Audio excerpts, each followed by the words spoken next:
জয় শ্রী রাধে। হরে কৃষ্ণা। চতুর্শ্লোকী ভাগবতম। 18খানা পুরাণের সর্বশ্রেষ্ঠ পুরাণ ভাগবত পুরাণকে বলা হয় অমূল পুরাণ। সেই পুরাণের ভাগবত পুরাণ বা ভাগবতম প্রত্যেকের পক্ষে পড়া সম্ভব হয়ে ওঠে না। তারা নিজেদের সর্ববিধ কল্যাণ সাধনের জন্য ধর্ম অর্থ মোক্ষ কাম লাভ ধর্ম অর্থ কাম ও মোক্ষ লাভের জন্য, সর্বোপরি কৃষ্ণ প্রেম ভক্তি লাভের জন্য এই চতুশ্লোকী ভাগবতম প্রতিদিন শ্রবণ করুন। এটি ভাগবত পুরাণের দ্বিতীয় স্কন্ধে অবস্থিত। দ্বিতীয় স্কন্ধের 9 নম্বর অধ্যায়ের 31 থেকে 37 শ্লোকের মধ্যে এটাকে চতুশ্লোকী ভাগবতম বলা হয়। এটি প্রতিদিন শ্রবণ করুন, কয়েক মিনিট সময় লাগবে।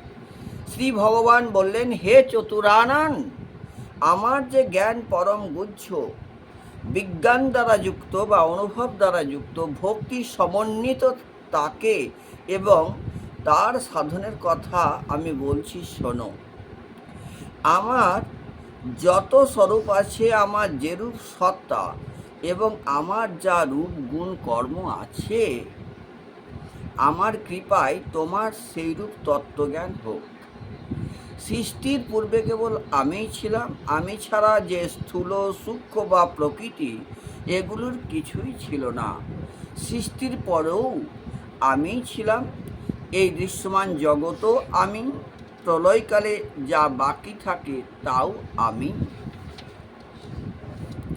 যে কারণে আত্মায় বাস্তবিক অর্থে না থেকেও তা প্রতীত হয় বা মনে হয়, এবং অর্থে থেকেও তার প্রতীতি না হয়, অর্থাৎ তাকে বোঝা যায় না, সেই সবই আমার মায়া বলে যেন। যেমন আভাস। আভাস কীরকম না, একই চন্দ্রকে দুটি বলে মনে হয়, এটাকে বলে আভাস। যেমন আভাস এবং যেমন রাহু গ্রহমণ্ডলে অবস্থান করলেও তাকে দেখা যায় না। যেমন পঞ্চমহাভূত উচ্চাবচ ভৌতিক পদার্থে কার্য কারণভাবে প্রবিষ্ট এবং অপ্রবিষ্ট থাকে, সেইভাবে আমি এই ভৌতিক পদার্থে প্রবিষ্ট আর অপ্রবিষ্ট হয়ে থাকি। আমার সত্তায় এরকম হয়ে থাকি। আত্মতত্ত্ব জিজ্ঞাসুর কাছে এটি জিজ্ঞাস্য, অর্থাৎ যা অন্যয় ব্যতিরেকের দ্বারা সর্বত্র এবং সর্বদা অবস্থিত, সেটি আত্মা। এবং পরম একাগ্রচিত্তে এই মতের অনুষ্ঠান করা উচিত। কল্পের বিবিধ সৃষ্টিকার্যে কখনো যেন কর্তৃত্বের অহংকার না আসে। আমাদের কর্তৃত্ব আমি করছি, এই অহংকারটি যেন কখনো না আসে। ভগবান আমাকে দিয়ে করাচ্ছেন, এরকম ভাব থাকতে হবে।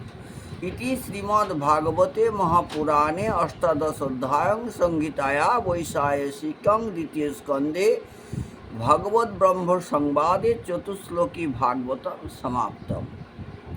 এটি আপনারা প্রতিদিন শ্রবণ করুন। ভাগবত পাঠের বা ভাগবত পাঠ শ্রবণের ফল লাভ করতে পারবেন এবং আপনারা স্বীকৃতি লাভ করতে পারবেন, যে স্বীকৃতি হচ্ছে অক্ষয়, যার কোনোদিন বিনাশ হয় না। জয় Shri Radhe. Hare Krishna. Please like, share and subscribe my channel to enhance it.